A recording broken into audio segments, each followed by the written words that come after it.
فوج کے خرچے کم کرو. تو جو بھی آپ بیل آؤٹ کرے گا وہ آپ کنڈیشنز دے گا. تو پہلی تو کنڈیشنز میں نے آپ کو بتا دی کہ ابھی انہوں نے مزید اور ٹیکسز لگانے ہیں کیونکہ ہماری ٹیکس کلیکشن گر گئی ہے. 400 ارب روپے کے ٹیکسز لگانے ہیں تو وہ بھی مہنگائی پیدا کرے گا. انہوں نے یہ جو پٹرول اور ڈیزل اور بجلی کی قیمتیں بڑھانی ہیں تو وہ اور مہنگائی کرے گا. تو عام آدمی کو سارا کچھ افیکٹ کرے گا. لیکن سب سے زیادہ کہ یہ ملک ایک بڑا خواب پاکستان، اس کی سیکیورٹی کی ہر اس پاکستانی کو فکر ہے جس کا جینا مرنا اس ملک میں. وہ لوگ جن کا سٹیک پاکستان میں نہیں ہے ان کو اس کی فکر نہیں ہے. ان کو تو باہر بیٹھے ہوئے ہیں، جب مشکل آتی ہے باہر چلے جاتے ہیں. مسئلہ یہاں پاکستان کے لوگوں کو ہے اور یہ میرا سب سے پہلے میں آپ کو بتاؤں کہ میرا یہ خطرہ ہے. دوسرا مجھے جو خوف آ رہا ہے وہ یہ کہ جن لوگوں نے، اور یہ جو چند لوگ تھے جنہوں نے یہ رجیم چینج کے اندر پوری سازش کر کے گرائی تھی گورنمنٹ، مجھے خوف ہی آ رہا ہے کہ انہوں نے کوئی یہ پچھلے 8 مہینے میں کوئی سبق نہیں سیکھا. بجائے یہ جلدی ریئلائز کرتے کہ یہ غلطی ہو گئی ہے اور یہ غلطی ٹھیک کرنے کا تو صرف ایک ہی طریقہ تھا جو میں پہلے دن سے کہہ رہا تھا جب ہماری گورنمنٹ گرائی کہ صاف اور شفاف الیکشن کروا دیں. اس کے علاوہ تو کوئی دوسرا طریقہ نہیں تھا. بجائے اس طرف جانے کے مزید اور پاکستان کو دلدل میں ہم نیچے جاتا جا رہا ہے. کیسے ہو یہ رہا ہے کہ عوام کے خوف سے کہ عوام نے اب سوال پوچھنے ہیں. اب سارے تنخواہ دار طبقہ، مزدور، کسان سب اب سوال پوچھیں گے کہ یہ جو آپ سازش کے تحت ان لوگوں کو اوپر لے کے آئے تھے کون ذمہ دار تھے اس کے؟ قوم سوال پوچھے گی. تو اس کے منہ بند کرنے کے لیے اب ساری حرکتیں ہو رہی ہیں. بجائے یہ کہ وہ قوم کو فیصلہ کرنے دے کون کس کو وہ لانا چاہتے ہیں، ایک جمہوری طریقے سے، ایک صاف الیکشن سے وہ قوم الیکٹ کر لے وہ لوگوں کو جس کو بھی وہ لے کے آئے اور وہ اس کو مینڈیٹ دے کہ ہمیں اب اس مشکل وقت سے نکالیں. الٹا دوسری طرف نکل گئے ہیں. جو اس وقت طاقتور لوگ پیچھے بیٹھے ہوئے ہیں، مجھے خوف آ رہا ہے کہ وہ پاکستان کو کدھر لے کے جا رہے ہیں. سب سے پہلے وہ پاکستان کی جمہوریت کو تباہ کرنے پہ تلے ہوئے ہیں. ہر حرکت ابھی یہ کی جا رہی ہے کہ ملک کو ایک فیشزم کی طرف، ایک خوف اور ہراساں پھیلایا جا رہا ہے. یہ میں پچھلے 7 مہینے سے دیکھ رہا ہوں.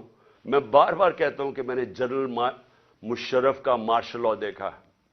میں آپ کو یقین سے کہتا ہوں کہ کبھی اس طرح کا خوف، جس طرح کی فیشسٹ طور طریقے استعمال کیے جا رہے ہیں، میں نے کبھی ایسا نہیں دیکھا. وہ حرکتیں کی جا رہی ہیں ان لوگوں کو، ہم جو اس وقت بیٹھے ہوئے ہیں اپوزیشن میں، کہ ایک ملک کے غداروں سے ایسے کیا جاتا ہے. میں تو یہ سوچتا تھا نا کہ ملک کا کوئی غدار ہو تو اس سے اس طرح کی چیزیں کی جائیں. کوئی بیرونی ملک سے کوئی اسپائے آیا ہوا کلبھوشن ٹائپ، اس سے میں نے کبھی نہیں یہ سوچا تھا کہ اپنے لوگوں سے اس طرح کے جو اسٹریٹجی، جو ٹیکٹکس استعمال کی جا رہی ہیں، اور جو کبھی کسی کو اعظم سواتی کو جو اس کے اوپر ظلم کیا صرف خوف پھیلانے کے لیے. فواد چودھری اس کو اٹھا لیا جس طرح، اور رات کے اچھا آتے بھی ہیں، چلے دن کے وقت آ کے اٹھائیں، وارنٹ دکھا کے اٹھائیں. رات کے اندھیرے کے اندر صبح کے 3 بجے اعظم سواتی کو، 6 بجے صبح فواد چودھری کو. یعنی ہم کوئی قوم کے مجرم ہیں؟ اور اس کے علاوہ جو میڈیا سے کیا، جو ارشد شریف سے کیا، میڈیا کے لوگوں کی صرف آواز بند کرانے کے لیے، اس ملک کی جمہوریت ختم کرنے کے لیے، تاکہ لوگوں کو ڈر سے کہیں لوگ ان چوروں کے پیچھے لگ جائیں. ساری کوشش کی جا رہی ہے کہ ہم گھبرا کے، ڈر کے ہم کہیں جی چلیں ٹھیک ہے جی یہ چوری قبول ہے.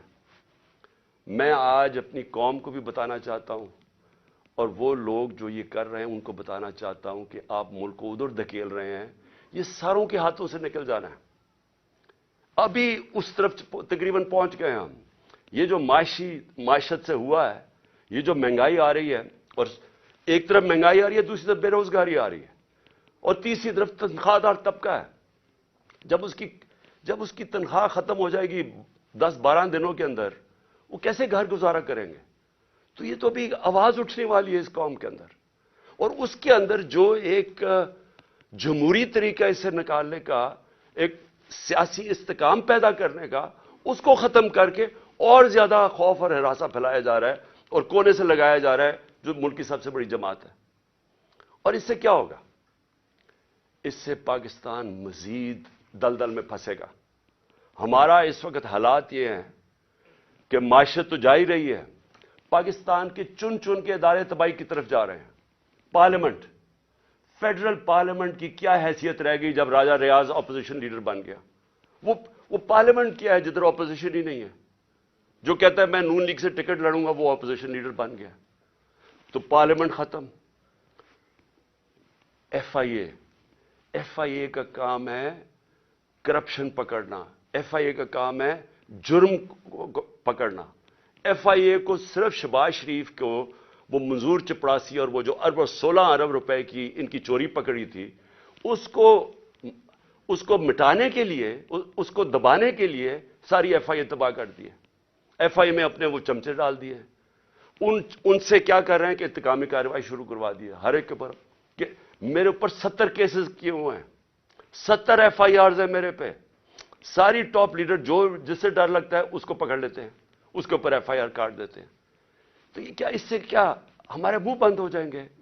اس سے کیا ملک ٹھیک ہو جائے گا؟ ایف آئی اے، نیب جس نے ہمارے دور میں 480 ارب روپیہ ریکور کیا تھا 3.5 سالوں میں ملک کے لیے، 480 ارب روپیہ، آج 1100 ارب روپیہ جو نیب نے ریکور کرنا تھا وہ معاف کروا دیا چوروں کا. اور نیب کو پھر استعمال کر رہے ہیں. خیر وہ تو ٹوتھ لیس باڈی ہے، اس کے تو اپنی چوری بچانے کے لیے اس کو بھی ختم کر دیا ہے. یعنی لائسنس دے دیا ہے پاکستان میں وائٹ کالر کرائم کو. آج طاقتور اب چوری کرے گا جو ملک سے پیسہ باہر بھجوا دیتا ہے، نیب کی کوئی اب طاقت نہیں رہے گی اس کو پکڑنے کے لیے، صرف چھوٹے چور اب پکڑے جائیں گے.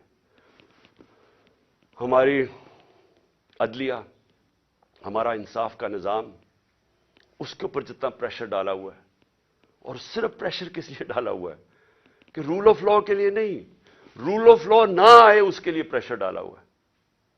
اور ہمارے سامنے ابھی یہ جو کیئر ٹیکر گورنمنٹ بنی ہے، میں اس کے اوپر آنا چاہتا ہوں کہ پہلے تو قوم کو سمجھ آنی چاہیے کہ کیئر ٹیکر گورنمنٹ کا مطلب ہی ہوتا ہے نیوٹرل امپائر.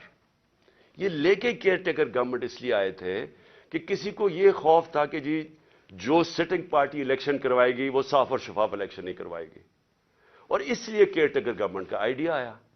لیکن میرا پوائنٹ یہ ہے کہ کیا یہ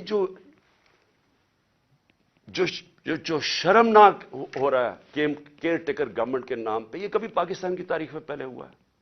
کبھی ایسا ہوا ہے کہ کیئر ٹیکر گورنمنٹ ہمارے بدترین مخالف کو وہاں بٹھا دیا، یہاں بھی اور پختونخوا کے اندر بھی؟ وہ بھی جب آپ کیبنٹ دیکھیں تو اس کا تحریک انصاف، سارے جو اینٹی تحریک انصاف ہے وہ وہاں کیبنٹ میں آ گیا، اور یہاں اس کو بٹھا دیا اور آتے ساتھ ہی کارروائیاں شروع کر دی ہیں جو فواد چودھری سے کی ہیں، اور باقیوں کے اوپر اب ایف آئی آرز بنا رہے ہیں. کیا یہ ہے نیوٹرل کیئر ٹیکر؟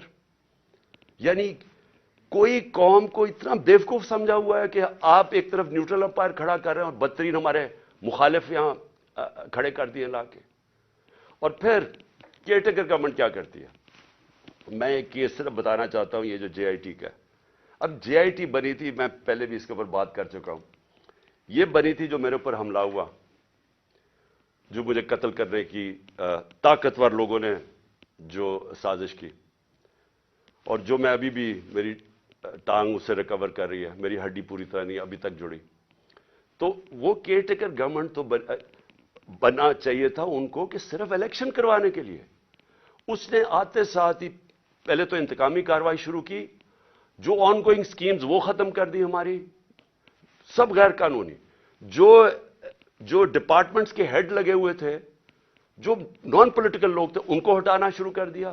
اور جو جے آئی ٹی ہے، جے آئی ٹی کو بند کر دیا.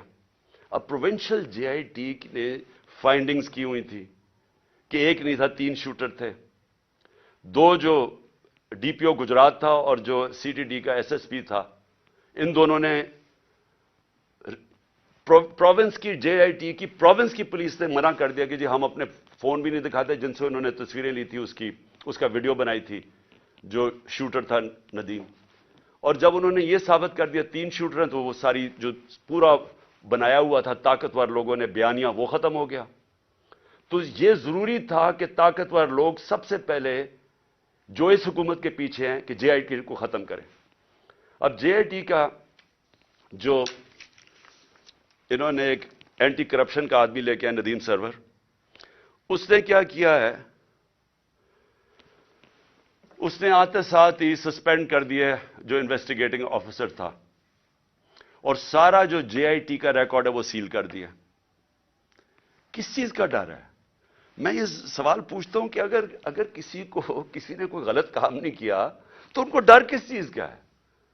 آخر ایک سب سے بڑی پارٹی کے ہیڈ ایکس پرائم منسٹر کو قتل کرنے کی کوشش کی گئی ہے, یہ انویسٹیگیشن کیوں بند کی جا رہی ہے؟ آپ چیلنج کر سکتے ہیں بعد میں, جب جے آئی ٹی کا رزلٹ آئے تو عدالت میں پیش ہو رہا ہے, تو اس کے اوپر پوری دوسری طرف کی سائڈ کی آ سکتی ہے, لیکن انویسٹیگیشن کیوں بند کر رہے ہیں؟ کیوں اتنا خوف زدہ ہے؟ اور میں آج اپنی ساری قوم کو یہ بتانا چاہتا ہوں کہ دیکھیں, مجھے جب پہلی دفعہ پتا چلا جب ہماری گورنمنٹ ہٹائی گئی, تو مجھے پتا چلا کہ مجھے قتل کرنے کی سازش ہوئی ہے. میں نے ویڈیو بنا کے باہر بھیج دی. 4 لوگ تھے بند کمروں میں جنہوں نے فیصلہ کیا مجھے قتل کرنے کا, اور میں نے بتا دیا, اور پبلک جلسے میں بتایا کہ یہ میں نے کر دیا, اور اگر مجھے کچھ ہوگا تو یہ ویڈیو ریلیز ہو جائے گی. اس کی وجہ سے وہ پیچھے ہٹ گئے. اگلا انہوں نے پلان بی بنایا, دینی انتہا پسند کے نام پہ مجھے قتل کیا جائے. وہ بھی مجھے پتا چل گیا. میں نے تب جا کے 2 پبلک جلسوں کے اندر بتایا کہ یہ کرنے لگے ہیں. پہلے انہوں نے ویڈیو بنائی, پھر میرے اوپر پوری سازش کی, پوری کیمپین بنائی کہ جی اس نے توہین کر دیا مذہب کی. وہ پوری سازش چلی, اور اس کے بعد میں نے پہلے بتایا, اور پھر انہوں نے تقریباً کامیاب ہو گئے تھے. تو اللہ کا کرم ہے, بچانے والا, زندگی دینے والا. اب یہ تیسرا پلان سی بنا ہے. آصف زرداری اس کے پیچھے ہے. کرپشن کا پیسہ اس کے پاس بے تحاشا ہے. سندھ حکومت سے یہ باقاعدہ, سندھ حکومت سے جو پیسہ لوٹتا ہے وہ یا الیکشن کے اوپر لگا دیتا ہے, یا سینٹ کے الیکشن میں ایم پیز کو خریدنے پہ لگا دیتا ہے. جو بھی الیکشن آزاد کشمیر کا, گلگت بلتستان, بے تحاشا پیسہ پھینکتا ہے, کیونکہ چوری کا پیسہ ہے. یہ پیسہ اس نے لگایا ہے ایک دہشت گرد تنظیم کو, اس نے پیسہ دیا. سہولت کار اس میں طاقتور ایجنسی کے لوگ ہیں جو یہ مل کے 3 طرف یہ فیصلہ ہوا ہے, اور انہوں نے اگلی واردات کرنی ہے. میں آج اپنی قوم کو بتا رہا ہوں, اور میں اس لیے بتا رہا ہوں کہ میں جو نام میں نے دیے ہیں وہی نام وہ بھی آئیں گے, اور آصف زرداری کے علاوہ. تو میں اس لیے یہ کر رہا ہوں کہ زندگی موت تو اللہ کے ہاتھ میں ہے. میں نے تو نکلنا ہے, جیسے میں ٹھیک ہوں گا. میں نے تو اب الیکشن کیمپین پہ نکل جوں گا, نہیں تو ویسے کیمپین پہ نکلوں گا. لیکن میں تو بند میں نہیں ہوں گا, لیکن مجھے کچھ ہوا تو ساری قوم کو پتا ہونا چاہیے کہ یہ کون لوگ تھے جنہوں نے یہ کروایا, تاکہ میری قوم ان کو معاف نہ کرے, یہ انجوائے نہ کر سکے اس کے بعد زندگی. تو میں اس لیے ان کے نام لکھیں. لیکن میں اور اب آخر میں جو چیز کہنا چاہتا ہوں, یہ دیکھیں اس وقت جو سب سے یہ جو فیشزم, جمہوریت کی تباہی, پارلیمنٹ کی تباہی, اداروں کی تباہی, صرف ایک مقصد کے لیے کہ ان کی چوری چھپ جائے, ان چوروں کی, اور کسی طرح عمران خان اور تحریک انصاف کو ہرایا جائے یا عمران خان کو راستے سے ہٹایا جائے. تو یہ سب کچھ اس ملک کو تباہی کی طرف دھکیل رہے ہیں ایک ہی وجہ سے. خوف یہ ہے کہ کہیں پتہ نہ چل جائے کہ جو اصل سازش کی, یہ جن لوگوں نے یہ جو سب کچھ کیا ہے, وہ اس کو بچانے کے لیے اب یہ ساری ایک غلطی کر کے بجائے وہ غلطی ٹھیک کریں, مزید اور غلطیاں ہوتی جا رہی ہیں. میں جو آخر میں اپنی عدلیہ سے اور اپنی عوام سے 2 چیزیں کہنا چاہتا ہوں. اپنی عدلیہ سے, ساری قوم آپ کی طرف دیکھ رہی ہے. یہ پاکستان کے ڈیفائننگ مومنٹس ہیں. یہ وہ ایک قوم کی تاریخ میں فیصلہ کن وقت آ جاتا ہے جب ہر کوئی بے نقاب ہو جاتا ہے. یہ 8-9 مہینے کے اندر بہت لوگ بے نقاب ہوئے ہیں. وہ لوگ جو صحافت میں تھے, جو اداروں میں بیٹھے ہوئے تھے, سیاستدان, سب بے نقاب ہو گئے. سب سے پہلے تو یہ شکر ہے قوم کو پتہ چل گیا کہ اسحاق ڈار اور شہباز شریف, وہ پنجاب سپیڈ اصل میں کیا تھی وہ اشتہاروں میں تھی, اور اسحاق ڈار کتنا بڑا جینیس وہ سب کو پتہ چل گیا. لیکن اس وقت یہ عدلیہ کا بہت بڑا امتحان ہے. ہم سب آپ کی طرف دیکھ رہے ہیں. یہ ٹائم ہے آپ کو اس ملک کی جمہوریت اور ہمارے فنڈامنٹل رائٹس کو بچانا. جس طرح کی کیئر ٹیکر گورنمنٹ بنائی گئی ہے یہ توہین ہے اس قوم کی, یہ ہماری آئین کی توہین ہے. یعنی ایسے لوگوں کو بٹھا دیے لا کے, یہ کیسے نیوٹرل ہو گئے جو آپ کے بدترین دشمنوں کو اوپر لا کے بٹھا دیا, اور پھر الیکشن نہیں ہو رہا ہے. آئین بڑا کلیئر ہے کہ 90 دن میں الیکشن ہونے ہیں, اس پہ کوئی گنجائش نہیں, اور جو نہیں کرواتا آرٹیکل 6, یہ سیدھا سیدھا ہے. تو اس سٹیج کے اوپر یہ گورنمنٹ پوری طرح کوشش کر رہی ہے کہ الیکشن نہ ہو. ان کو کوئی فکر نہیں ہے جمہوریت اور آئین کی, ان کو صرف پڑی ہوئی ہے کہ ان کی کسی طرح ڈرے ہوئے الیکشن سے, عوام سے ڈرے ہوئے ہیں, اور ان سے بچنے کے لیے ان کو کوئی فکر نہیں ہے کہ عوام کی مینڈیٹ کیا ہوتا ہے, ان کو کوئی فکر نہیں ہے کہ آئین کیا ہوتا ہے, رول آف لا کیا ہوتا ہے, ان کو کوئی فکر نہیں ہے. پیسہ بچانا ہے انہوں نے, اور انہوں نے, میں آج آپ کو کہہ رہا ہوں, جیسے ہی مشکل وقت آ گیا باہر بھاگ جائیں گے ملک سے, کیونکہ ان کے سٹیکس پاکستان میں نہیں ہیں.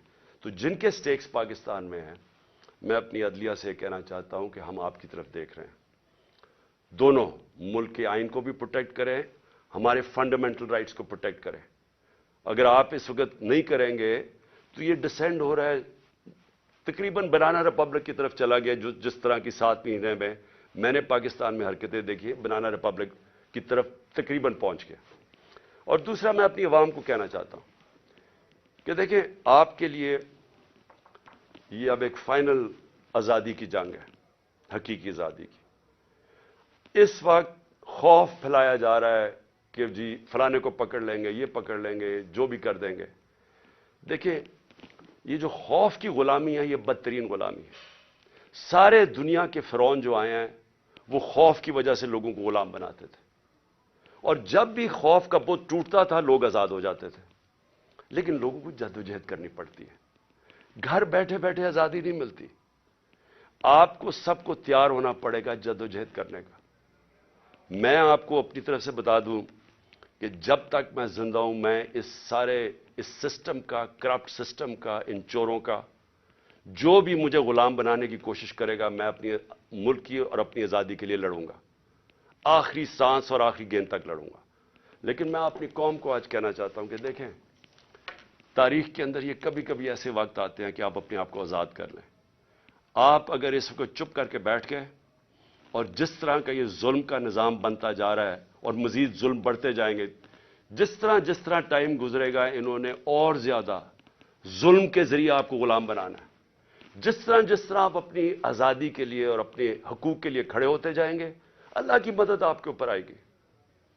جہاد ہے ہی انصاف کے لیے جدوجہد کرنا, اس کو جہاد کہتے ہیں, اور یہ اللہ نے ہمارے پہ سب پہ فرض کیا ہے. تو میں یہاں آپ سب کو آج اپیل کر رہا ہوں آپ کے لیے کہ آپ نے آنے والے دنوں میں جس طرح کہ یہ ہمیں کوشش کر رہے ہیں کہ عوام کی آواز بند کرنے کی, ہمیں غلام بنانے کی, آپ نے جدوجہد کے لیے تیار رہنا ہے. میں انشاءاللہ پھر سے آپ کو بتا دوں کہ میں اس کے لیے پوری طرح تیار ہوں. میں آخری دم تک کھڑا ہوں گا, اور آپ نے اس ملک کے مستقبل کو بچانے کے لیے آپ نے کھڑے ہونا ہے. معیشت کا آپ نے دیکھ لیا حالات, آپ نے دیکھ لیے کہ یہ جس طرح کی مہنگائی 50 سال میں ایسی مہنگائی نہیں آئی جو اب آئی ہے, اور مزید ابھی اور آگے آئے گی. اور یہ صرف یہ سمجھ رہے ہیں کہ اگر آپ کو ڈرا دھمکا دیں گے اور میڈیا کے پیسے دے کے چند لوگوں کو اپنے ساتھ ملا کے تو اس طرح بھیڑ بکریوں کی طرح آپ کو دبا دیں گے, یہ اس کے پر امید لگا کے بیٹھے ہیں. انسان کے حقوق ہوتے ہیں, جانوروں کے حقوق نہیں ہوتے. انسان اگر اپنے حقوق کے لیے نہیں کھڑا ہوتا تو وہ جنگل کا قانون بن جاتا ہے اور وہ جانور کا نظام آ جاتا ہے. تو مجھے امید ہے کہ میں آپ تیار رہیں. آنے والے دنوں میں اگر انہوں نے ہمارے پہ ظلم کیا, ہم سب کھڑے ہوں گے. میں آپ کے ساتھ کھڑا ہوں گا. چند ہفتے, زیادہ سے زیادہ 2 ہفتے انشاءاللہ میں کھڑا ہو جاؤں گا, اور میں انشاءاللہ پھر نکلوں گا. پاکستان زندہ باد.